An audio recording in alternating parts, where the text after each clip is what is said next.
Hello guys, welcome to my channel.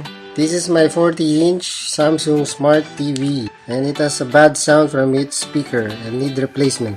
Take out the TV from the wall and put it face down somewhere on a flat table. Step 1. Unscrew the back panel of the TV. After unscrewing, you can see already the electronics including the speakers. Please take note not to touch any electronic parts aside from the speaker because this may cause you an electric shock. Step 2. Unscrew the new speaker assembly that you bought. Step 3.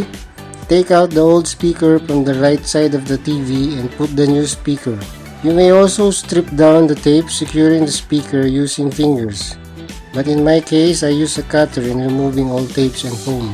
Do step 2 and 3 again if you need to replace the other speaker as well, like in my case. Step 4. Put back the panel of the TV and secure it to the wall again together with all the cables attached to the TV. Step 5. Test your TV speakers and enjoy.